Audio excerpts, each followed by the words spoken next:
Okay, we are live. Hey, just a little mix-up with the link. The link I posted on Discord. Apparently, I had made scheduled two streams yesterday, and I deleted the wrong one. So that when I went back, so I just now had to create a new stream. So hopefully, with a different thumbnail, it'll have a couple of semi trucks on it. But hopefully, you'll see it real quick here. We'll wait. We'll wait for y'all to let's see. I think I'll get on Discord and say a new link just for the guys that are on that.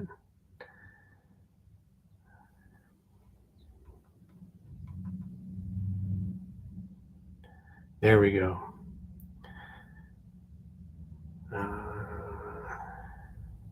Let's see.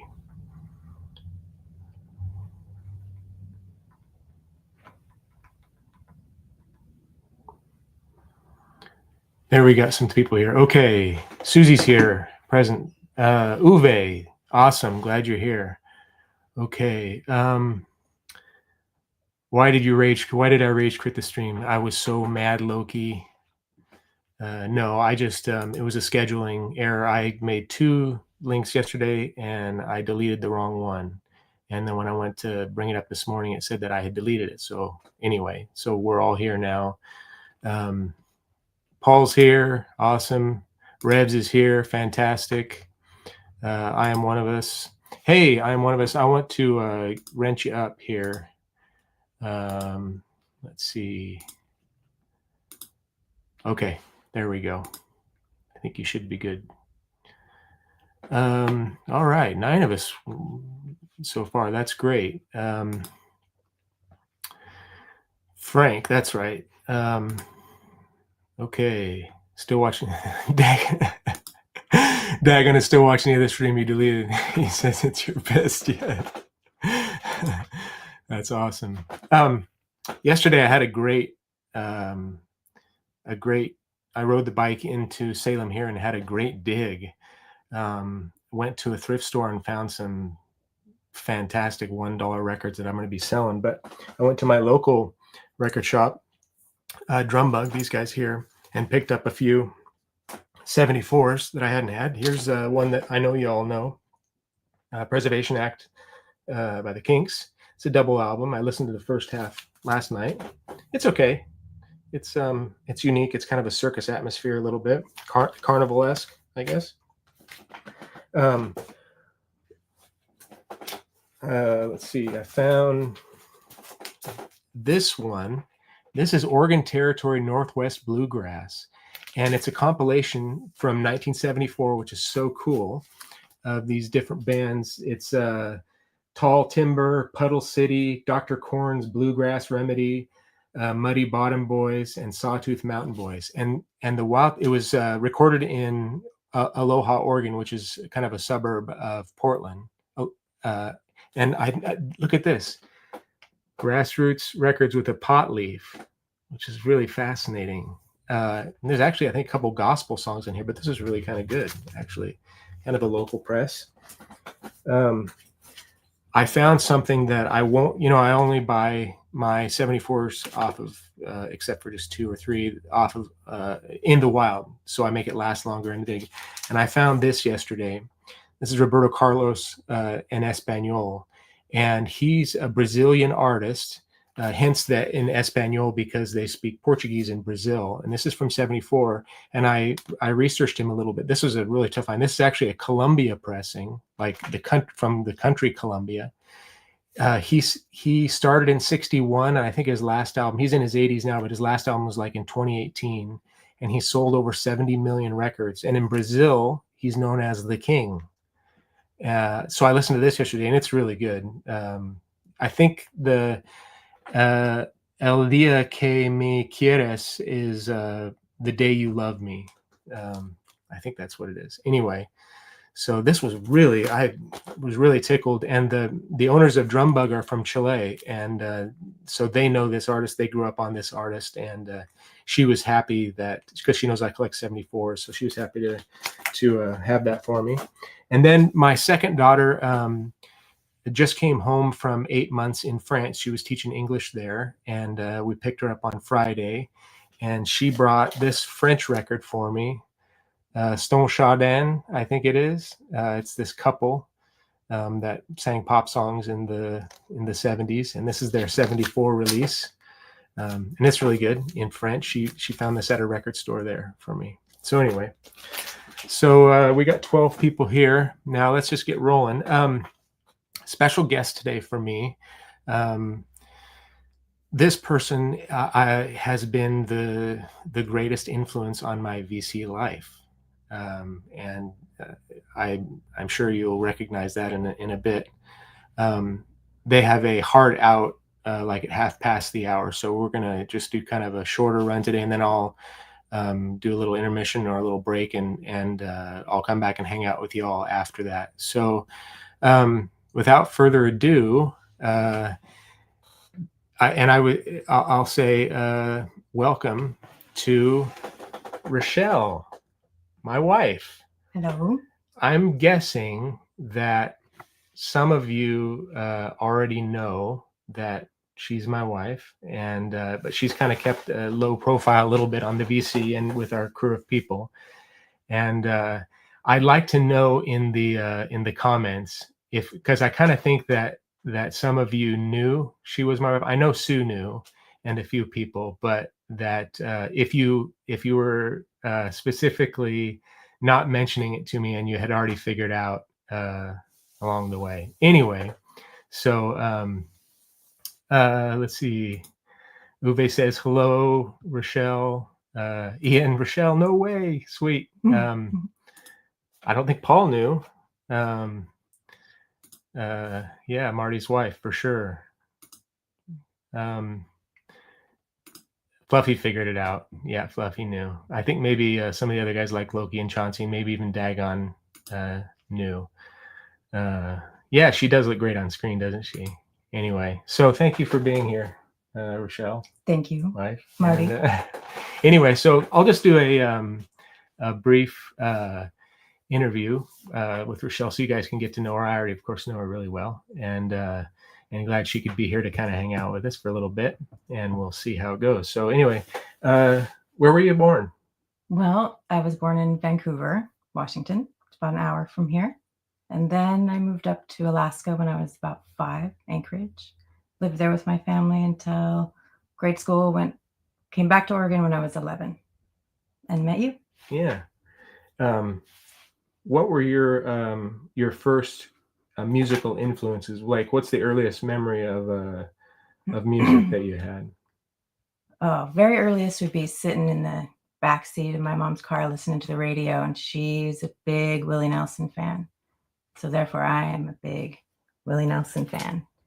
Earliest memories, Willie.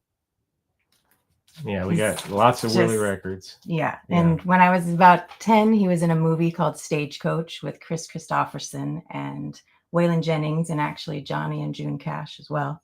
And that really influenced me. It was just so rugged and cool. And, Bing Crosby's daughter was in it, actually. And I mean, now I think it's kind of cheesy, but I'll have to go back and watch it again.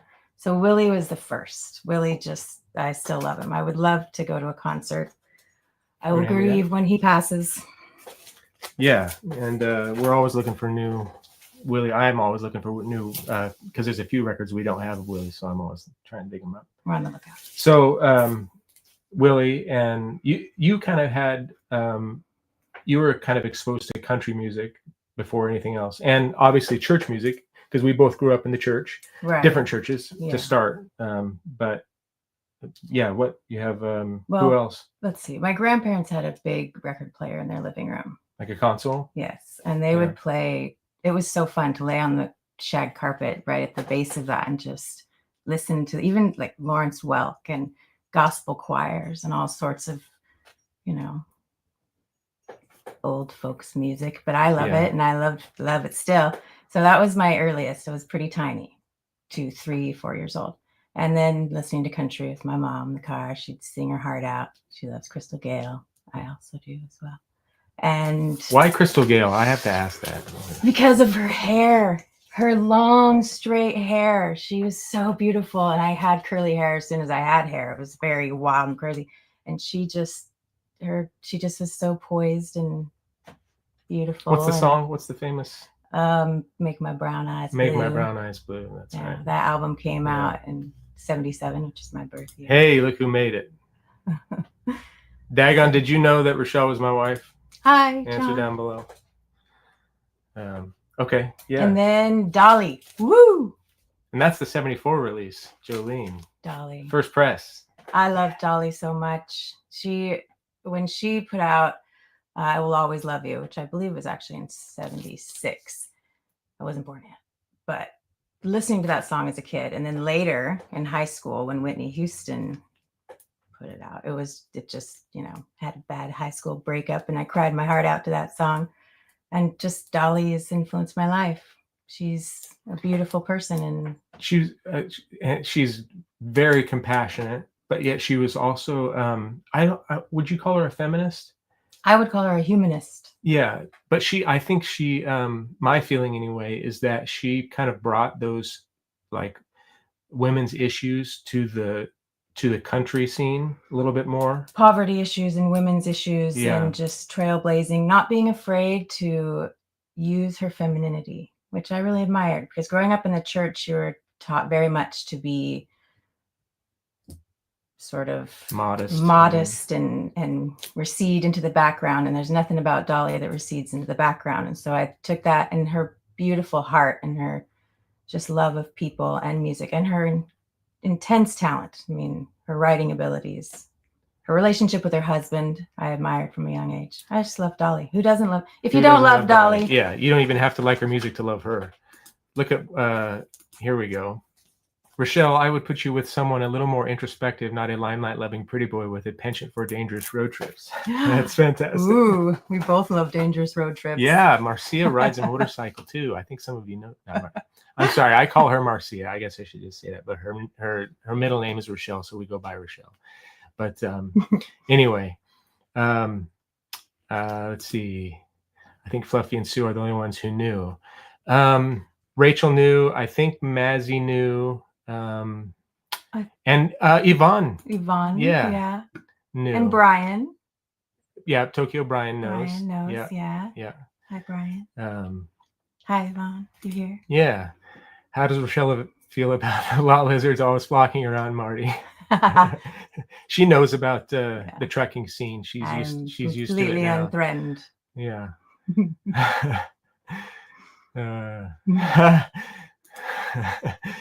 This is funny. Pretty boy, I saw Marty in person. Just kidding. He's a handsome man, not a pretty boy. Okay. Okay, so you let's see, let's get this off the screen real quick here. You moved to Alaska when you were 4, and is that your dad got 4 or 5? Yeah. You followed your dad basically was doing construction, right? He left a year before us, and when I was really little, I remember him leaving. I was very hard. We lived in Vancouver for a year, my mom and 2 brothers and me. And then we moved up a year after that, and he was still working hardcore in construction. He loved it. He worked on many of the skyscrapers in Anchorage, the big golden skyscraper downtown. My dad worked on it. And he just embraced the whole rugged life, fishing and hunting. And I still to this day, snow is my favorite weather, and ice skating and all that. So my brother played hockey, and I skated, and my elementary school had a skating rink outside, and they would flood it every year, and we'd bring our skates to school. And it was just, I have very fond memories of that. I'd love to take my dad back to Alaska. Yeah. What was were there musical, obviously you're going to the church there, so you're getting some Christian music at that point too, but what was like movies or anything you were watching at the time that influenced your musical love? I am a big Henry Mancini fan because of Breakfast at Tiffany's, of course. I'm staring at a big picture of Breakfast at Tiffany's on our wall here, and Thornbirds. My mom let me watch Thornbirds with her, not the racy parts, but the rest of it. And it was so emotional and so beautiful. And the saga and the family stories and the generations. I still to this day am a big Henry Mancini fan. I streamed the Thornbirds album often, and Breakfast at Tiffany's often, and anything else he comes up with. So that was big for me. A lot of different classical music. I don't know a lot about it, but it's probably one of my favorites. We've been listening to since I've gotten to know a little bit Michael from Poetry on Plastic, and Scott from the Pressing Matters, and I've learned so much about classical. And one thing is that a lot of times they're really affordable, and there's an endless amount of things to learn. But the last 6 months or so, we've really enjoyed listening to classical music in the house on the record player in the evenings. It's like discovering a whole new genre. Yeah, absolutely. It's really good. And I like the popular orchestrated music too, like the Living Stereo stuff, like Time for Relaxing and Time for Reading, and some of those. Anyway. Yeah. In fact, we were looking for Oregon Symphony tickets this morning. Oh yeah, that's I think right. we're gonna. They're doing in July. Is it? They're doing the science. July 12th. Is it the science fiction? I believe so. Fantasy and science fiction. Fantasy and science fiction. So they're playing songs from Star Wars, Star Trek, Lord of the Rings, and some others. So magnificent. Yeah, I'd love to maybe we'll go up and get all dressed up. Yeah, that would be really spiffy. cool. So why did you guys move back from Alaska? Well, actually, my mom and brothers and I had just gotten back from a trip to Oregon to visit family, and my dad had been working on a hospital, and he was in, I believe it was a 6-story window. It was all framed in, but it wasn't. It was just the framing, and he slipped on his sawhorse and would have fallen to his death, but he caught his hand on a metal bar and just ripped his fingers apart, and had to go through a lot of physical therapy and could no longer be in construction. That broke his heart, I think. And then he worked through workman's comp. It was a big pain. And in that time frame, we had my little sister. I was 10 years old before I had my little sister, but I got a sister. And then we moved back to Oregon so that we could find work and be closer to family with my dad's new health situation, and have lived in the Willamette Valley ever since. And you moved down to Lebanon area, which is the town that I was born in. It's about 35 minutes south of where we live now in Silverton. And you came to the church, my church that I grew up in. Yes. And we met, and you were 11 and I was 13. Yeah. That's how long we've known each other. We weren't dating, obviously, until we grew up. In fact, my first memory of Marty was him smashing into my shoulder, running past me to go outside, and we both whipped around, and he kind of looked at me and gave me a dirty look and kept going. But I was best friends with his sister and sisters. Yeah. And then Marty went to Canada when we were teenagers. You were about 19. I was about 18, 19. So you're 20. Yeah. I grew up in the Mennonite church, and there's Rachelle. I'll save my questions that Marty is ignoring for Discord later. There you go. That may be. I'll try to keep up as much as I can, guys. Sorry, Loki. When I grew up in the Mennonite church, the one thing that Mennonites are very pro is doing voluntary service. They call it VS. And so after we left the Mennonite church and went to more of a non-denominational church, that kind of mindset really stuck with me.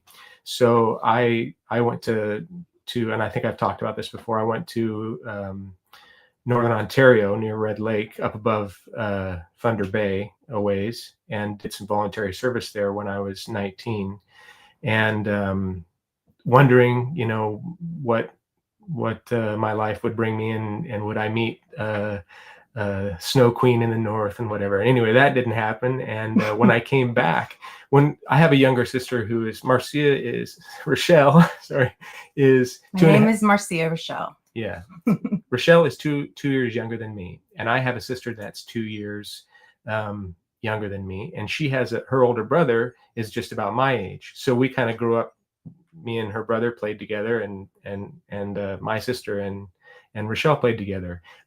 And so when I left and went to Canada, Rachelle was just a girl in church, and whatever. But when I came back, she had become a woman, and so we were playing, I think, church league softball. Yes. At that first summer that I got back, and we started dating, and sparking. Our first date was the Eugene Rodeo. Yeah, and I asked him. Yeah, she asked me out. Thank you. So if Rachelle's dad hadn't got injured I would have never met her, and we wouldn't have this wonderful relationship. And now we've been together about 29 years Yes. of marriage. So Yeah. 30 years to get as a couple. Next So month, 30 years. Loki feels funny. You should, buddy. Oh. Okay, so we get back to Oregon, and you're going to high school. Yeah. We both went to we both went to private Christian schools, but not the same one. So what was your, out of high school, what did you do first? Well, I immediately after as soon as I graduated high school, I had already enrolled in school, and I was working on a nursing program. I had big plans. So I wanted to be a nurse midwife in South America. Didn't plan on getting married until I was late 20s, early 30s, best laid plans. And then Marty comes home from Canada with his long hair. You had long hair. His broad shoulders. And I walked up to him. My mom wanted to give him a hug and welcome him back. And so she took me over there, and I gave him a hug. And I still remember that hug to this day. Marty's a good hugger. All right. Enough about me. Okay. Let's see. What were those during the summer before? Who were the concerts that you saw? Did you see Chris Ledoux? Oh, I saw Alabama. I saw Diamond Rio, Pam Tillis. Bunch of country artists. Yeah, it was big country. I don't listen to. Yeah, her family Willie's listened to country and music. Dolly are pretty much the country music I used to listen to. And John Denver. Kenny Rogers. Kenny and Dolly. Oh my gosh, my mom had a huge crush on that whole Kenny Rogers thing. So she was into that. And of course, their duets are unparalleled.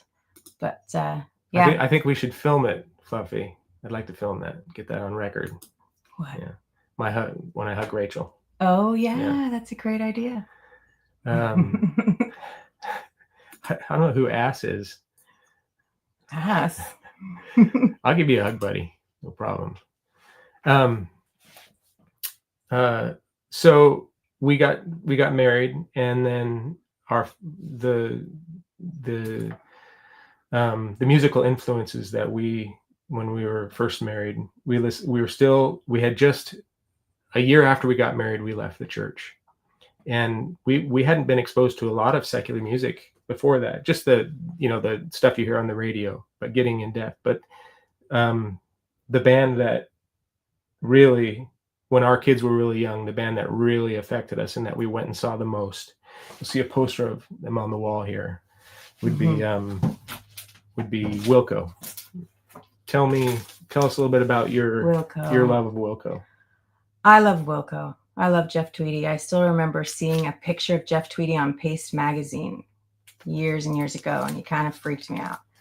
But Sky Blue Sky came out in 2007, and our girls, 3 of them were born. They were little, and we listened to that song on repeat, that whole album, Sky Blue Sky. They still all know it to this day, and it's very fond memories. And I think it's probably one of my favorite albums because of that. It was such a magical, sleep-deprived time that it was beautiful. And so Wilco concerts, meeting a few of the Wilco band members. Yeah, in Portland. We went to Powell's. BK was talking about Powell's today, how great it is. And I had picked up, we were staying up in Portland for a concert that was at the Schnitz. And I picked up Darwin's Voyage of the Beagle, and and tell him about being on the street. Do you remember? Oh yeah. We actually saw John in a cafe. John Sturrott, the bass player. We just bought a book, and I had the book with me, so we decided to go in and say hi to him. They came out and walked. This was after, and we were on the street, and we crossed the street, and he crossed with us. Right. And we had this book, and I wanted to get his signature. Yeah. And so John Sturrott, the bass player for Wilco, has signed the inside cover of my copy of Voyage of the Beagle. Yeah, it was great fun. Gave him a hug, then saw them later that night. And we actually saw another band member at breakfast that morning. Right. Glenn Kochi. Yes. Yeah. And Pat Sansone, I think. Yeah, it was great fun. We've seen him several times. I have the tip of the drummer's drumstick. We saw there's a Tweedy's did a solo concert at the Crystal Ballroom. If any of you have a chance to go to the Crystal Ballroom in Portland, it's worth seeing a concert there. It's an incredible venue. Oh. But we were standing right at the stage, and Glenn Kochi came out, the drummer for Wilco, and he did a whole set on his own. And at one point, he broke a stick and it flew, and Marcia got the end of it. You saw me pick it up. And I think they made a DVD of it, and I think we're in the DVD or our friends next to us or something like that. But Jeff Tweedy was really mad at Portland. They were so loud. The beer garden was right up against the side, and he chastised us and stopped playing a few times. Yeah, but it was very intimate and very cool. So we don't have much time left. Anyway, so did you pulled any that you want to look at? I don't. Oh, probably not. We've not talked about that. Yeah. So I for a few other people that I've interviewed, and I'm going to do this from now on if I can remember to do it, is I have these 5 questions that I ask to kind of get to know somebody or some perspectives on them before we say goodbye to them. And so let's see. Hello. Oh, hey. I remember going to Wilco concert as a family probably 20 years ago. That's my oldest daughter, Willow. Hi, Willow. So let's have these 5 questions, then we'll say goodbye to you. Sounds good. She's got some things to do, but I'll stick around then and hang out with you all for a little while. So a favorite album? Oh, I did tuck this one aside because I absolutely love this author, love this story, love it. Who's the author? Isaac Dinesen is the author. It was actually Karen Blitzen. Isaac Dinesen is her pen name, and she's written many, many books. She wrote many books. She's no longer alive. And just the beauty, the majesty of the idea of as a very bold woman moving to Africa away from Denmark, which is her home country, and blazing a trail, creating a coffee plantation from scratch, and all of the horrors and amazing beauty. And there's a scene where she's in an airplane. I love flying, and someday I would like to skydive. She's in this airplane with Robert Redford, and the gorgeous buildup. They're looking over the ground and all the animals and the beauty of Africa, and it changed me. I love. So you would say that a big influence on your musical appreciation stems from film? Yes, definitely. Yeah. I've discovered so many wonderful artists on movie soundtracks. Yeah, as I'm sure we all have. Last of the Mohicans. Yeah, for sure. Okay. What's a meal that you never tire of? Oh. Well, I love sushi, but why do you like sushi? The textures, the flavors. Didn't have very much sushi as a kid. We had a sushi shop as well, and I did a lot of baking and cooking for the shop. But a meal that I would never tire of would be pie and coffee. I love pie. What pie? Love pie. Pretty much any pie. I like pumpkin pie, cherry pie, rhubarb pie. We have blackberry pie here in Oregon, Marionberry pie. You name it. I love it. Not such a big fan of the nut pies, but I'm a big pie and coffee. How about mincemeat pie? Sure. Right. Savory, sweet. I love pie. Okay, on a more serious note, what does our country need right now? A lot, but I think above all, our country needs to have more. We all in our country and in our borderlands, we need to be having more conversations. We've taken difficult conversations. Don't talk about religion or politics. Don't talk about religion or politics. And now none of us know how to talk about religion or politics with people that are different than we are, who have different views. And I feel like we need to start having a lot more conversations. Be brave enough to have the difficult conversations now. And we will find that we have far more that we agree on and far more that we believe in together. I'm an educator, and I have worked with people who are a broad range of political and religious beliefs, but we all come together for the kids, for the greater good of leaving things better than we found them. And I feel like our country could come back to that and also take a little step back away from the media, from news, do a little more digging offline and things for our information and not get sucked into, the drama of the newscape. On that note, what is something that you wish people who disagreed with you knew about you or knew? Oh, that's a good question. Yeah, I wish that they knew that even as a backslidden Christian, agnostic, atheist, I still think there's something bigger than us out there. And I think we can come together and agree on the great mystery that's outside, things we can't see, things we can't know yet, that we will maybe someday or maybe not. I feel like if we tip our chins up and look each other in the eye a little bit more, Yeah. that's important to me. It's what I wish people knew, is that I want to have those conversations. Okay, last question. Where do you want to visit? Ooh, Nanaimo, of course. Yeah, well, and yeah. Canada in general. I would love to go to Canada. I would love to visit Iceland. We were watching a video, Long Way Home, Ewan McGregor, Charlie Borman, motorcyclists, yesterday. I would love to visit Iceland. I also, my best friend, one of my closest friends, is Ukrainian, and we talked long before the current tragedies and atrocities about visiting Ukraine. And we still talk about it. We're still planning on a trip. We may take all of our girls and go to Ukraine someday. I would love to go to South America, of course. So everywhere. Everywhere. Everywhere. Pretty much everywhere Right. that I can show my face and don't have to completely cover up and it's not too hot.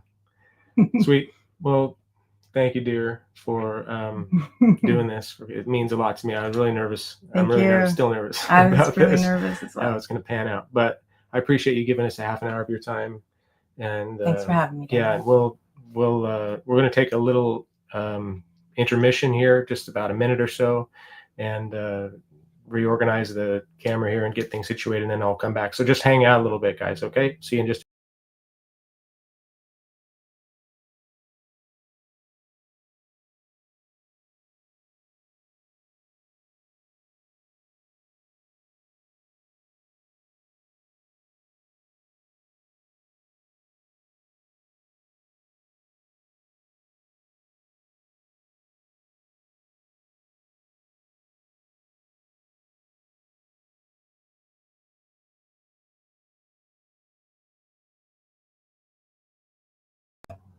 All right. Are you there?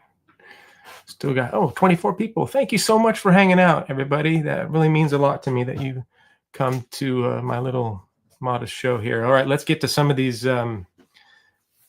comments. Let's see. Yeah, I think so. If it works out, I'd like to have her on the show a little bit more. I mean, I think she would have something to offer that, maybe I can't. It's chaos. That's good too. Hey, Vincent, thank you for saying thank you. I appreciate that.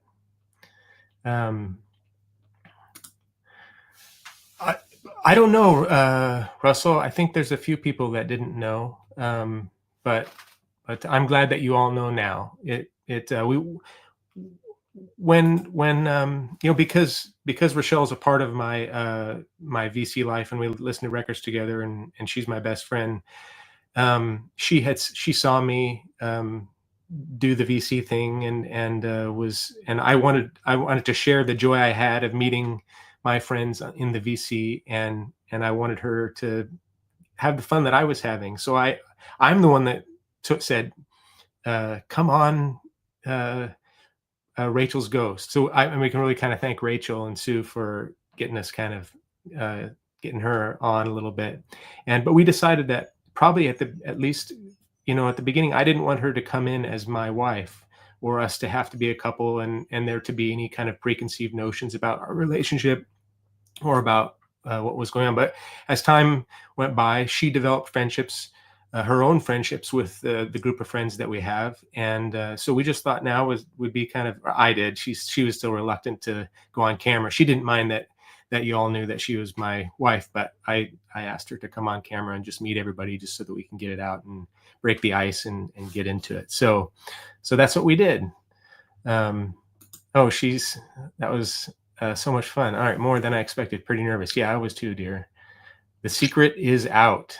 Yeah, so now it's out. Hey, there's Dave. Hey, Dave, how you doing, buddy? Yeah, I think you're right, Sue. The next time will be easier. I would never expose Mrs. Loki to all you lunatics. She already thinks I'm unstable. Well, she's probably right about that, buddy. Yeah. BK, that was great. Thank you so much. Um, yeah, John, she is wonderful. Um, so that's very cool. Um, only one so far, Loki. I'm not of the ilk that has more than one at a time. Um, let's see. I've read things about Oregon. I think it's Oregon anyway.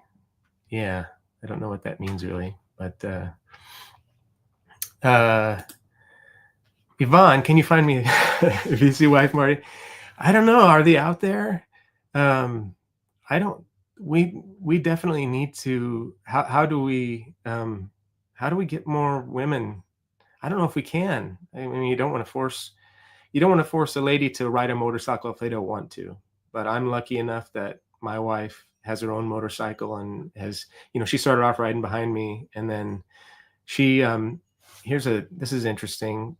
Something to know about Rachelle is we I bought her a motorcycle, and she didn't have her endorsement her on her license. She went to a 3-day class, passed the class easily, and then we went on 1,000-mile moto camping trip down the Oregon coast.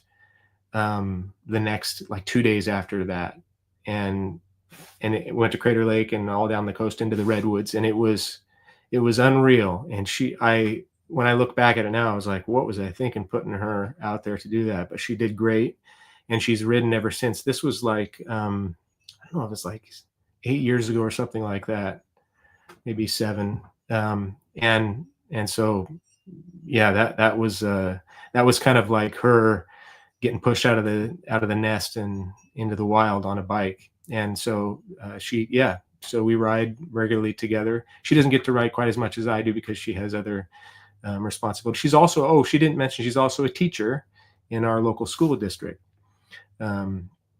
So she stays busy with that. And we have 4 daughters together. Another thing, I think it's okay that I divulge this.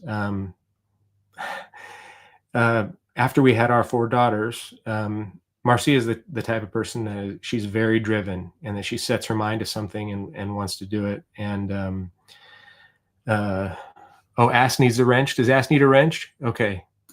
All right, Ass, I'll get you a wrench. There you go, buddy. Be wise and with your wrench, with your newfound power. We were actually living up. We had a farm up on the hill when our girls were young, about 10 miles south of here, and we had a little country store. And Marcia and I, she had started thinking about surrogacy, and we talked about it for several years. And after we had our kids, Marcia was, I think she was she 30, about 30, I think, something like that. And she wanted the opportunity to give someone else a baby.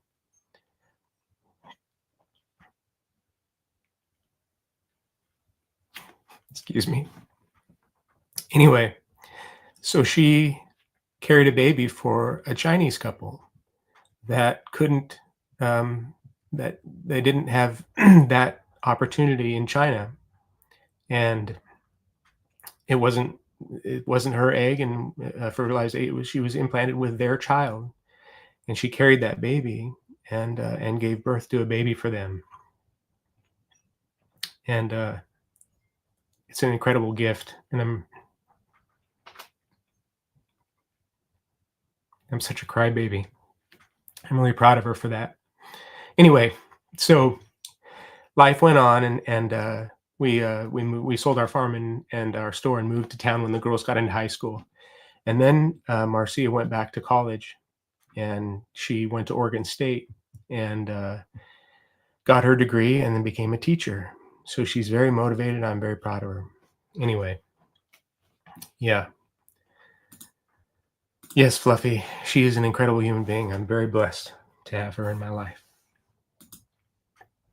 Yeah, it was incredible, babe. Yeah. Uh, thank you, Yvonne. She is a godsend. I am the luckiest man in the world. So anyway, um, okay, I'll try to lighten it up here. I'll get my get myself together. So, oh my goodness, there's my now my other daughter's in. They knew their mom was gonna be on today, so they're ducking in. Uh, uh, Sue, given Patreon's value has decreased by 1/3 recently, maybe Rachel can start offering to carry out.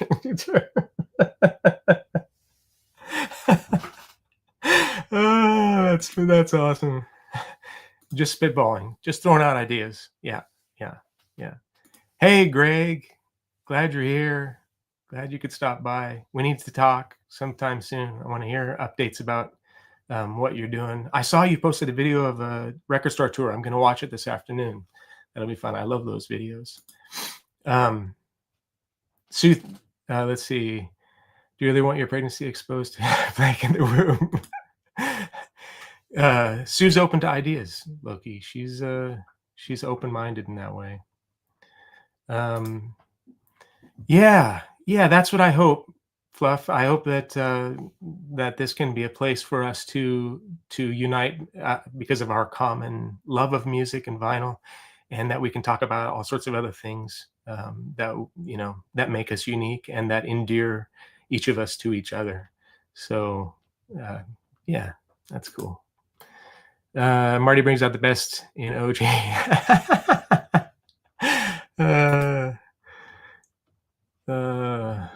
Oh, Yvonne, that's a high bar. I don't know about that, but I'll do my best.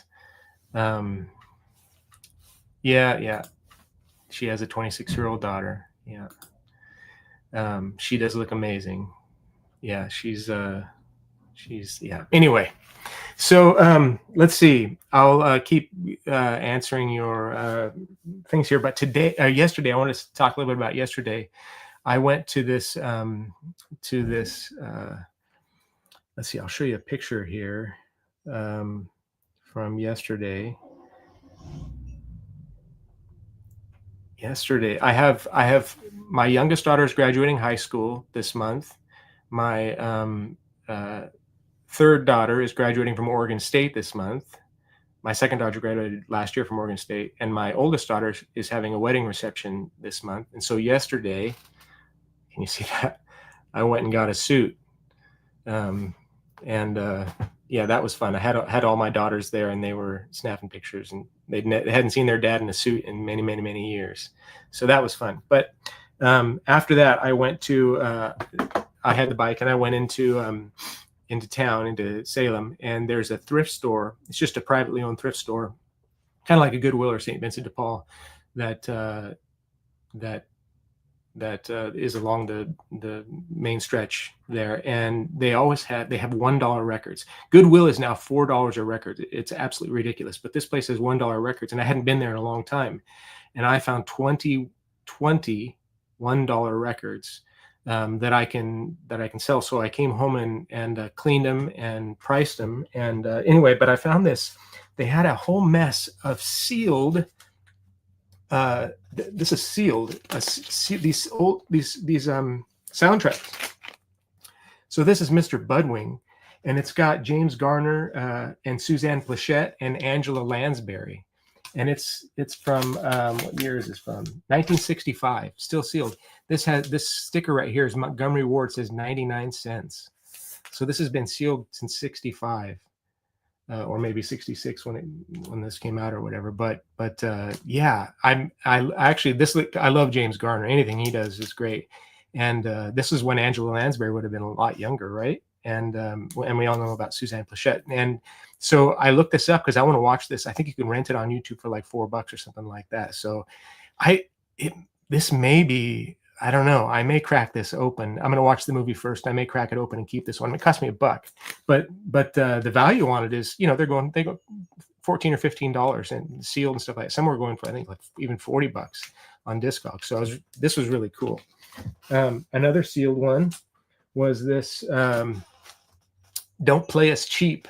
And would this help me out, guys? Would this be called blaxploitation? This is from '72, and it's sealed as well.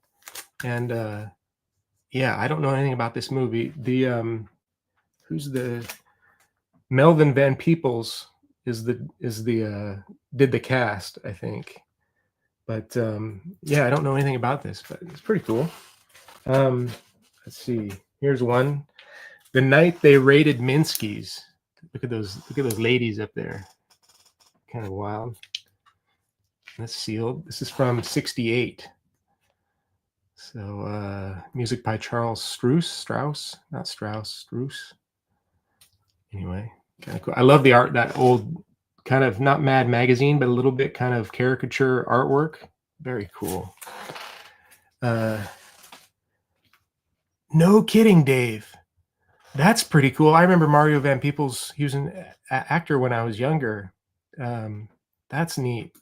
Always count on Dave for the trivia. He knows that shit. Here's another one. The Caper of the Golden Bulls. Looks kind of like a James Bondy kind of thing. Guy cracking the safe here. He's holding a drill. So I don't know. I think that's the tiger. Yeah, I don't know what this is. Maybe this is probably on YouTube too. But kind of that the chick in the bikini here on her side. It's kind of cool.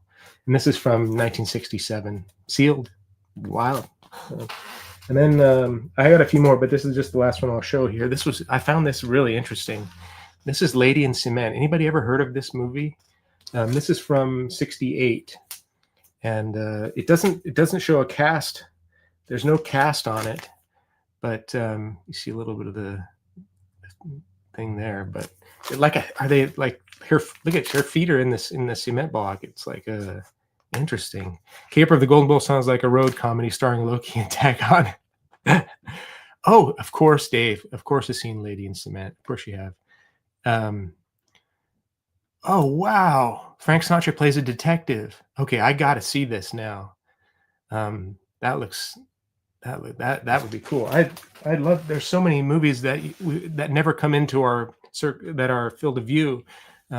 From the '60s and '70s that aren't on the streaming services, but they're on. But you can rent a lot of them on YouTube, and probably on Amazon as well. But that would be so. I want to start going through them. Loki. Rachelle is more handsome than Marty, but not as handsome as Rich. Rachelle, I'm more handsome than Marty, but not as handsome as Rich. Also, I'm Luann. It's confusing. I'm confused. Lady in Cement is nothing for me. I want to move. I want them to move. Oh, okay. All right. I've heard of Lady in Cement, but haven't seen it. Okay. Dave with the new PFP. What's PFP? I should know that acronym. I don't know it. Oh, Raquel Welch is a Lady in Cement. Sweet. Now I really have to see it. That's cool. That's cool. Oh, profile pic. Profile pic. There we go with the chiming in. Dave with a Steely avatar. I saw that. Dave, I didn't know you were a deadhead. Are you a deadhead, Dave? Yes. Raquel Welch. Yvonne, you guys already, of course, you guys all know Shawshank Redemption. And Raquel Welch is is it Barbarella, or was that Fonda? I think it was the Raquel Welch was on the poster after he escapes. That's draped over the hole in the wall, and the warden comes in and he says, "What say you, fussy britches?" And then they find out that's such a classic line. That the guy who plays the warden in Shawshank Redemption is one of the all-time greatest baddies. I mean, he is so good, so good.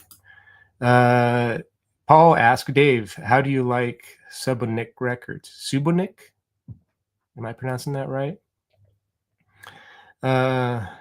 Let's see. Dave says, "Paul, I'm procrastinating. I still haven't listened to the second album yet, but I will." There we go. So they know what that's about. Rachel is Welsh? Question. Yeah, doesn't she have? She's got family all over the place. She does the genealogy stuff, which is pretty wild.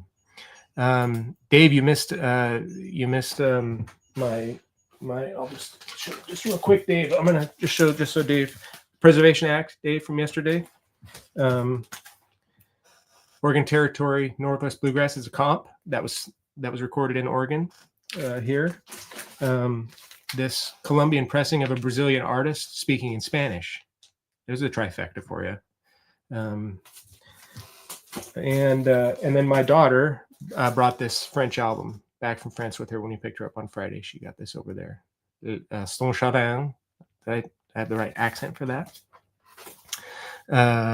Adopted Welsh. Okay, Sue says adopted Welsh. Cool. And you've been over there, Sue, right? Yeah, you guys got to check out the home country a little bit. Yeah, she is an expert in all sorts of genealogy. I found, you know what? It's wild is I've been looking for that Kinks album for a long time. It was in the first of, it was like in the first 100 albums on my list of hundreds of albums that are on the list now, but it was in the first 100. So I've been my eyes have been looking for it, but I don't get them online. So I was just flipping through it and found it at Drum Bug Music, my local record store yesterday in town here. Just came across it. It was $15. It's in like near mint shape, and I went for it. Very, very happy to find it because I haven't seen it anywhere else. In all the record stores that I go to in Portland and all that, I hadn't come across any of it. And of course, there are a lot of other records that I haven't found yet that I need to. Finally got one too this past year. Oh, fantastic. What do you think, Herc? Do you like it as good as the older stuff?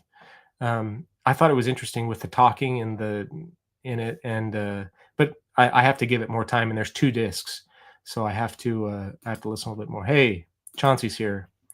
Glad you made it, buddy. You're out. Are you out with the crew with Jim and Rob, and is Vinyl Piper or Patrick's there down? But I saw the picture of all you guys, the 4 of you, at least from yesterday. That was cool. I bet you had a good time. The weather's probably beautiful down south there right now. What was the coolest record you've been gifted? That's a great question. I was gifted last year by my daughter, our daughter-in-law,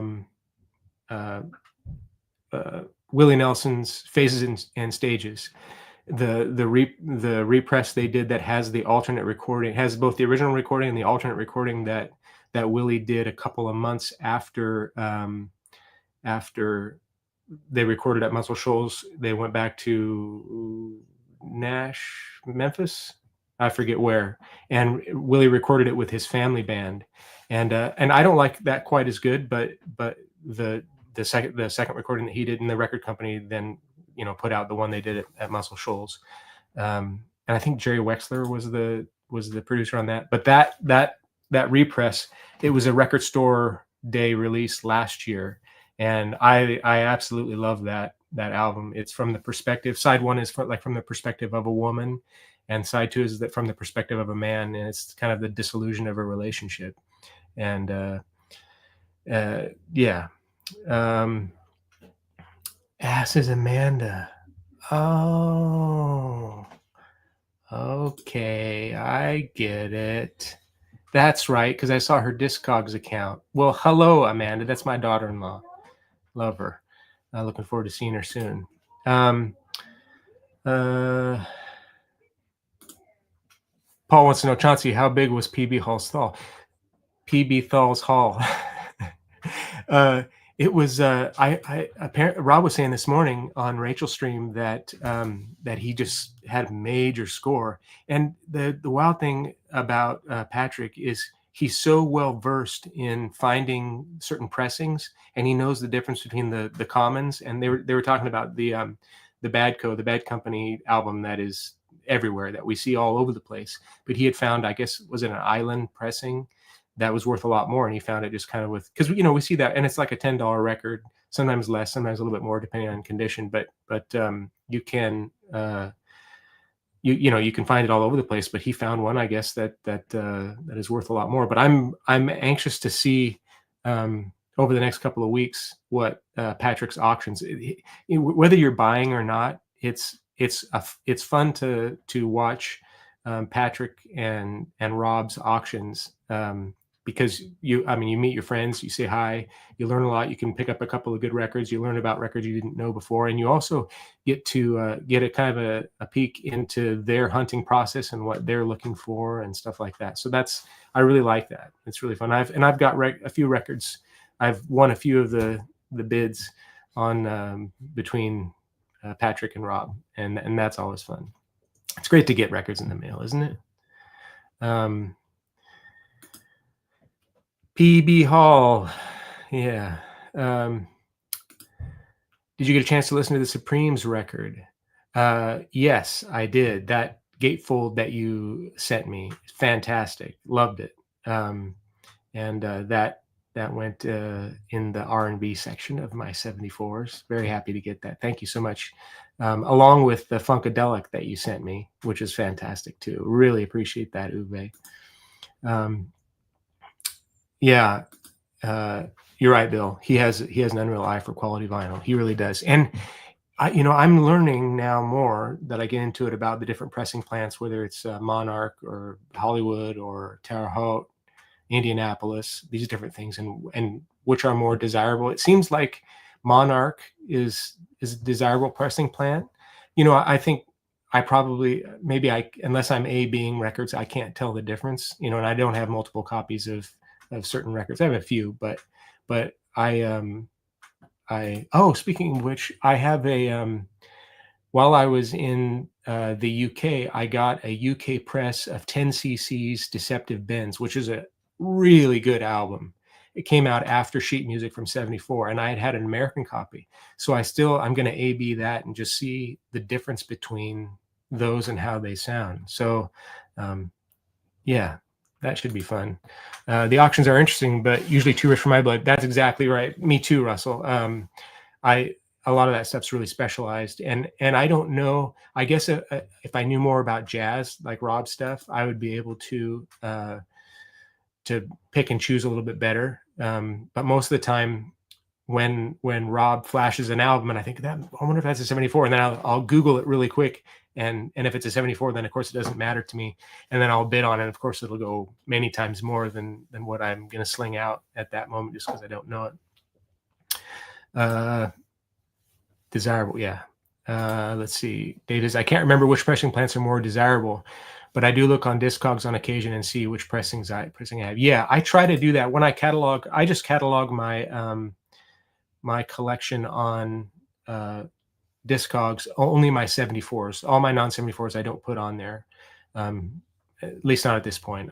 And so my handle on Discogs is Oregon Vinyl Guy. It was Marty in Oregon, but I switched it to Oregon Vinyl Guy because I just listed, I think 5 or 6 records on Discogs. I'm going to give it a shot and see if I can. I went through the process of, linking it to PayPal and going scanning my passport, actually, which was really wild. So maybe that'll work out. But I want to figure out a way to. I don't think if anybody can look up Discogs, if anybody has the ability to look up Discogs and see if they can look at my collection, my 74 collection. Not that I want you to look at the collection. You can look at the collection, but I don't want to it doesn't need to be private.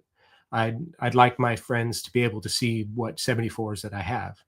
So anyway, Loki is desirable in a way, Chauncey, in a way.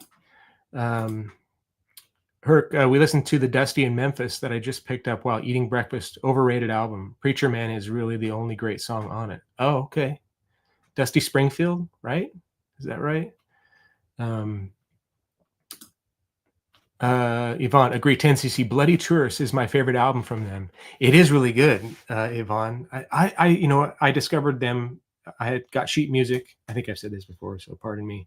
But sheet music is the one from 74, and it's great. has a Wall Street Shuffle is the first song, which is just a banger. It's so good. But then I subsequently became a fan of theirs and then got their other albums. Um, and Bloody Tourist is great. The first self one is just a self-titled. Of course, the song "I'm Not in Love," which is that on I forget which one.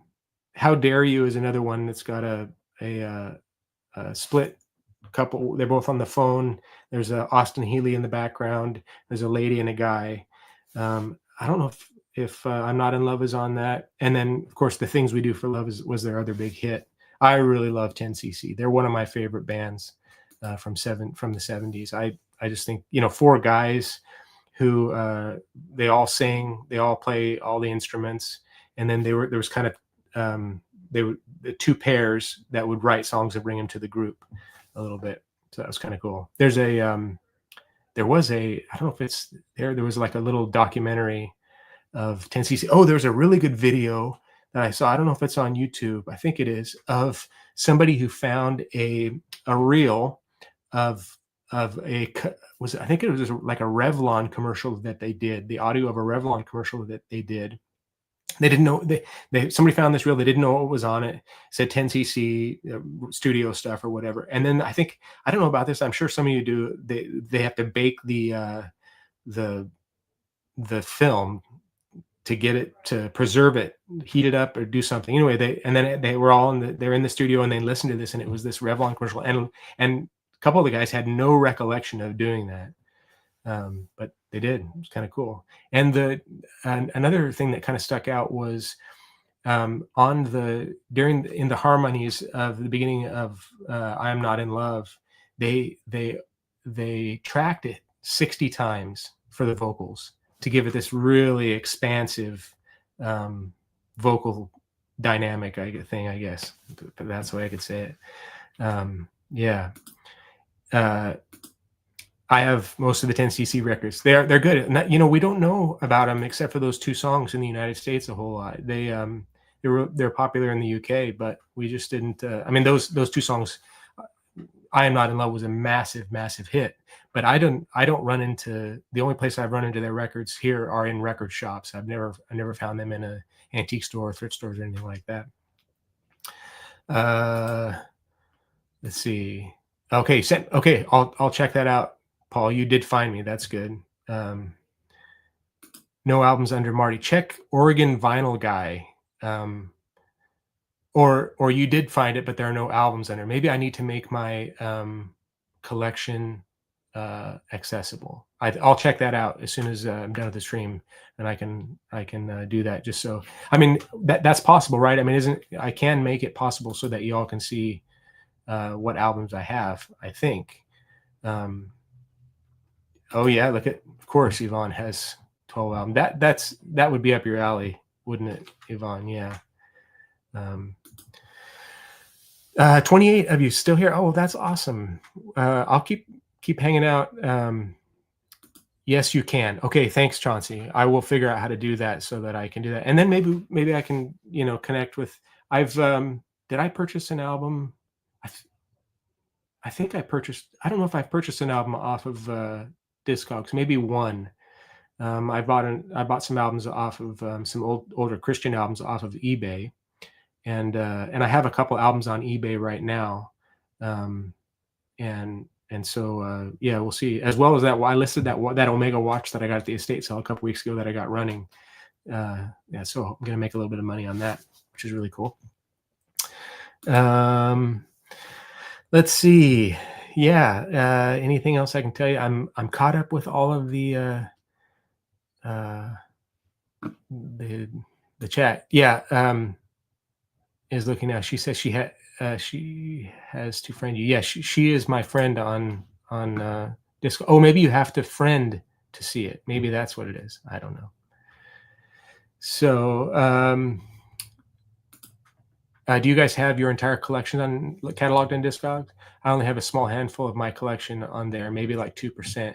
Yeah, I mean, it's quite an undertaking. It took me, I'm at, I don't know, 884 or 86 albums from '74, and it, I just basically took it like 20 albums at the time, because I try to be as precise as I can with the pressings, because there'll be, in any given year, there's going to be a whole bunch of different pressings, and that's just within the United States. And then of course if you have a UK press or a German press or something, you need to distinguish that. So you start by looking at the label, right? And then and go from there. Hey, look who's here, just got home, heard a little of your special guest. Thanks, Norman, appreciate it. Glad you could say hi. I have all mine on Discogs. Way to go, Chris. Yeah, one thing that I really like about the Discogs is I've got, I probably maybe 50 or 70 of my want list on there. So when I'm in a record store, because there's so many, I can pretty much identify if I come across a record that I have it in amongst the 800 and some odd records, but I don't remember what I don't have. So in the record store, I'll often pull out my phone and look at my want list. And I could add several hundred more on my paper list to that, but I just kind of have the top, kind of the ones I really am looking for in that. So that, like yesterday, I knew I needed Preservation Act, but I think it's on my want list, and I cross that out when I find it. So that makes it a lot easier. Yeah, I usually add stuff I bought on there. Yeah. Do any of you sell on Discogs? I'd like to hear some advice, or what your experience has been like. I think they take 9%, but then PayPal, I'm sure, takes a little slice of that.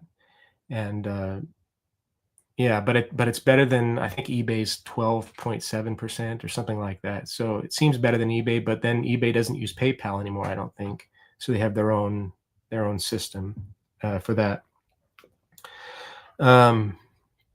Here we go. Yeah. Fluffy guy.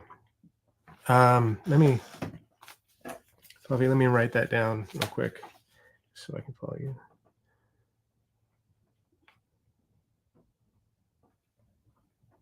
Okay, I'll try to find you, bro. Let's see. I buy records on Discogs. Do you stick mostly? Of course, the postage is different for you over there in Norway, Yvonne. So do you stick mostly with getting records from Europe? I imagine it's pretty expensive to ship from North America. But would be curious as to what you focus on. It would be cool to have them all cataloged, but then you have to remember to remove them. Yeah, that's a thing for sure. And I haven't. The one thing I am careful about is, if I get a new record, I keep it in a certain place before I put it on the shelf, because if I put it on the shelf, then it's in my 74s, then it's gone, and I'm not going to be able to catalog that unless I happen to remember it. But if it's an obscure album or a common that I don't listen to, that I'm not going to listen to again, then it'll just disappear into the ether. So adding them to the Discogs is something that I try to really keep track of, and keep those records set aside until I clean them, and then catalog them and put them in, and then they go on the shelf. Let's see. Whatnot is 8 to 12%, but they do more work, take payments, and provide pre-addressed postage labels. That's something that you had been talking about, Norman, that I really like. To be able to just spit out a label and slap it on the box, that's a huge deal. And if you're doing it regularly, that would be such an advantage. The trick is getting the following on Whatnot. You've got to get some ground speed going, so that you can get to the point where it makes it feasible for you to do something regular. But probably for people who are like me, I guess, who are just getting into it and just putting my toes in the water to see if it's feasible, because I have the space down in the antique shop now, and I don't like to I wouldn't want to just take all the good stuff I have down there. So the stuff I'm putting on like Discogs that I have on there now is like the more obscure stuff, like Terry Riley and Blue Jean Tyranny, and some of the ambient stuff that I know is not going to sell down in my local town. I need to cast my net wider online for people who want that. Yeah, absolutely. But you have to build an audience. Yeah, for sure. Yep. Exactly. Exactly. Norman, your whatnot show is at 2 o'clock today. If I remember that correctly, I'm going to try to get on and at least watch the process, even if I don't see something that I need for my collection. But I want to find out exactly how it goes and how you're doing it. I missed the last one, but yeah, I want to check it out today. My YouTube auctions took me a day or two to pack ship. Now it takes about 2 hours. Yeah, that's the difference. You've got those 40,000 followers that you've worked hard, and it's taken several years to get to that point. So you've earned the privilege of having the more of a streamlined selling system, which is really nice. Okay, here's Yvonne. I'm going to write this down too, Yvonne. I am 003.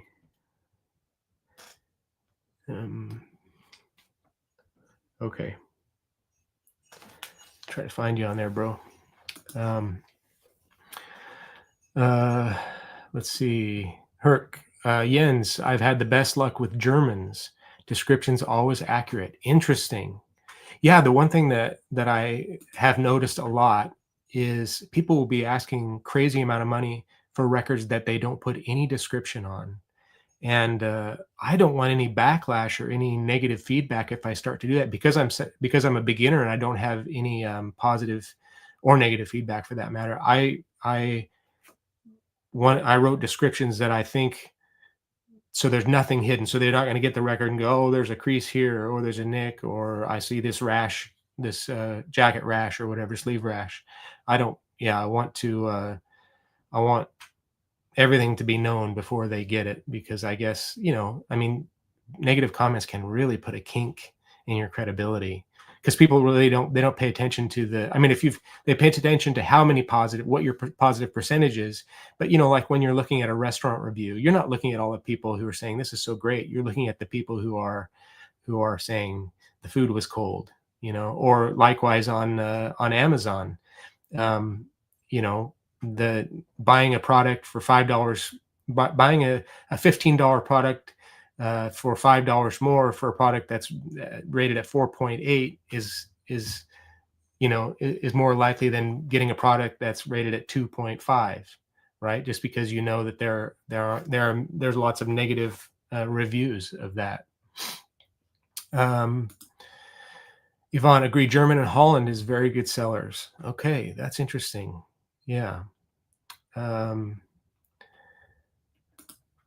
Herc says the Brits overgrade their records. The Germans are accurate or underrate them. Yeah, I also noticed that I appreciate that people say conservatively graded. So like if something they'll grade it at VG plus, but then they'll say appears near mint, and that kind of gives you an idea of their mindset. Like that, they want you to understand that they don't want to oversell or overgrade their records, and I don't know, that says a lot to me anyway. I don't have any interactions really with Discog sellers other than just reading those, but yeah. Chris, Mike in the In-Groove is doing a first pressings auction on Whatnot right now. Oh, cool. Right on. And here's Yvonne's Discogs. User IM03/collection. Okay. Okay, let's see. We're at an hour and 14 minutes. We'll go a little bit longer and hang out if y'all want to. Oh, you know what? Let's do this. Now that we're here, there we go. All right. So if anybody wants to come up and chat for a bit, feel free. Try not to make me cry if you do come up. I'm very fragile. Today I am going to. It's going to be like sunny and 72. Norman, it's probably the same weather where you're at up there. I'm going to get on the bike this afternoon after your Whatnot auction and go for an evening ride or a late afternoon ride up in the hills here. We have some really cool windy roads here we have this loop that goes up south to up, change in elevation about, we're at like 250 feet here, and it just over 10 miles it gets up to about 16 and 1700 feet, and it's really windy with perfect paved roads. And then it loops back around, goes through Silver Falls State Park, which is about a 5-6 mile stretch. You kind of go down into the park and then up out the other side, and then it comes out south of here, out in the middle of the valley, or out towards on the eastern side of the valley. And then you can take, then there are like 3 or 4 roads that come back to Oregon. So it's like a 34-mile loop. We call it the fence line here. My Rachelle and I and some buddies who ride it. And it basically, the Silver Falls Canyon, that all the 10 waterfalls flow out of the mountains here into Silver Creek. That there's a canyon then that flows all the way into Silverton, where the town I'm in. So this fence line, you go south and go through the park and cross Silver Creek at one point, and come down the other side, and you come back on the other side of the canyon. So at points on the way south, you're looking down in the canyon, and it's not a canyon like the Grand Canyon. It's not like that, but it's this, these steep hills that go down into this canyon that fall down 1,000 feet, 1,500 feet. And then you come back on the other side, and there are views then looking east down into the canyon as you come back into Silverton. It's just an amazing ride. We have just fantastic motorcycle riding around here. Yeah. Currently your playlist, you should, honey. I will, I'll get some together for you. So if anybody wants to come up, not my daughters, I don't want you coming up. But if anybody else has a mind to come up, you're more than welcome. We can chat a little bit. Let's see. Should we just sit quietly for a little bit to see if the spirit moves, comes to us? Maybe I'll give you just a few moments here, and if nobody wants to come up, then I'll wrap it up, and we'll see you next week, maybe. So anyway, oh, here's my here we go. This is my master. This is my 74 master list. You can see how many are crossed out here. I still the ones in orange were ones that were desirable for me. I still have to find Petra, which is a Christian rock band. Their debut album was in '74, and it's hard to come by. I think Kimbo has a copy of it. I may see if I can buy it from him at some point. He gets a lot of that obscure stuff. So here's the list. A lot of them crossed off along the way. All 74s.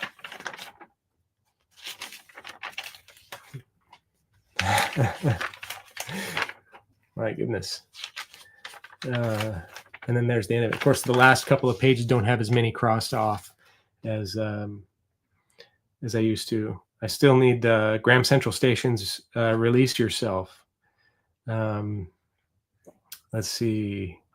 BB King has an album called Friends, and I've seen a million BB King albums, and I haven't come across the one called Friends. Let's see. Okay, Marty, on balance, do you feel that someone who collects old records from one particular year is suitably stable spousal material? Asking for a friend. Probably not. Maybe not. I don't know. I mean, I've spent a lot of money on 1974. But I generally kind of feel like when I get albums, there's a few that I've probably spent more than what their value is or what I can sell them for. But a majority of them I've gotten for, I think, less than what the Discogs median is. That doesn't mean I could sell them for that much, and I certainly couldn't sell the collection for what for that kind of money. But if you look here, I'll show you this here. My these are my 74s. If I can get that. Well, that's too bright, isn't it? Why doesn't that come up? I wonder. Isn't that? There we go. So there's the collection, 886. So 2,800 for the low, 7,100 for the median, and 20,500 for the high. Now, of course, that 20,000, that's the highest value all of the records have ever been sold for.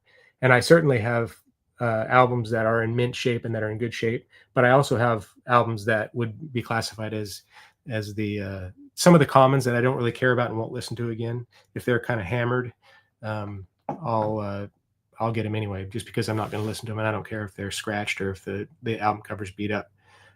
So and I do have a few that are like place markers, that I want to get a better copy of because I like to listen to the album. Um, so like that, for instance, that Jolene album, it's a first press, and they go for, I don't know, 50 or $60. And this is more like a VG copy. There's some surface noise and stuff on it, but it would be nice if I ever come across a nicer copy of that that's affordable. There are represses that I can get, so we'll see what I find. But if I find it in the wild, we'll see. Yeah, I do have a lot, don't I? 886, and then a few others that weren't cataloged. So about 888. Old fashioned list. Yeah, old fashioned list is right. This is an old fashioned list. This is I created this list while I was in the truck waiting.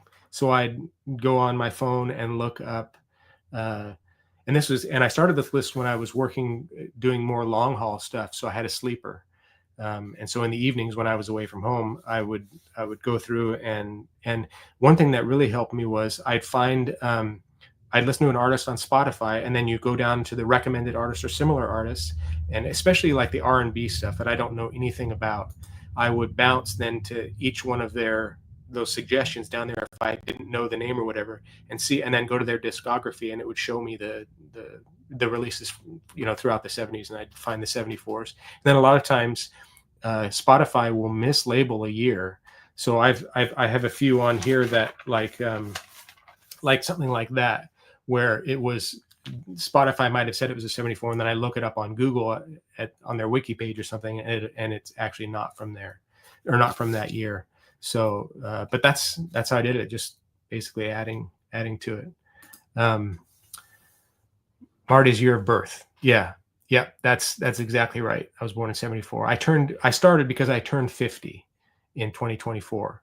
So I thought, yeah, that'd be kind of fun to see. And I didn't have any idea that it was going to turn out this extensive. I mean, once I made more of the list, like for the first 3 months, this list was only 3 pages long, basically. So I thought, this is cool. And I thought, and when I had 50 albums from 74, I thought, wow, look at all these albums from 74. And then it just kind of snowballed after that. And it's just been insane. And of course, I imagine that, I don't know if there's 1,600 albums there. I mean, with independent presses all over the world and that kind of stuff, I'm sure there is. But just the mainstream stuff, there's hundreds more. There's at least 300 more. Being away from Rachelle drove Marty to do terrible 1974 based things. Yeah. Right. Okay. Well, we're getting close to an hour and a half here, so I don't want you guys to if I'm just hanging out, so I'll carry on if you guys want me to, but if you want to say goodbye, Loki is 14 years old. I knew you were a young punk. Married too, at such a young age. I do. Maybe that makes more sense now that you're a cat guy, because you're just a teenager. Let's see. That many said, yeah, Uwe, think about this. I've been doing it for just over a year now, because I started like the second month of 2024. And I mean, and then that's just the 74s, and then all the other albums. And I've gotten probably a couple hundred other albums in the last, certainly probably over 1,000 albums more other than the 74s, because of the stuff I'm selling. But I've added to my private collection, or my non-74 collection, a couple of hundred more. I collect the record label Alligator Records from the Chicago Blues label. I really like those. Those are fun, and they're not very expensive at all, and they're good quality. And then I've been getting albums that I listened to as a kid, Christian music. We call it CCM, contemporary Christian music. When I was growing up, Christian rock and hard rock. So I've been able to find that kind of stuff along the way, and that's generally pretty affordable. Those are like thrift store stuff that you get. Uh, and yeah, and living stereo has been fun. I've been getting those. I don't know if I'll keep those, but they're really fun when they're in great shape. I love the cover art. That's probably one thing I love the most about living stereos is the all the crazy cover art that they had, and that just that kind of, the shaded dog and that kind of stuff is very fun.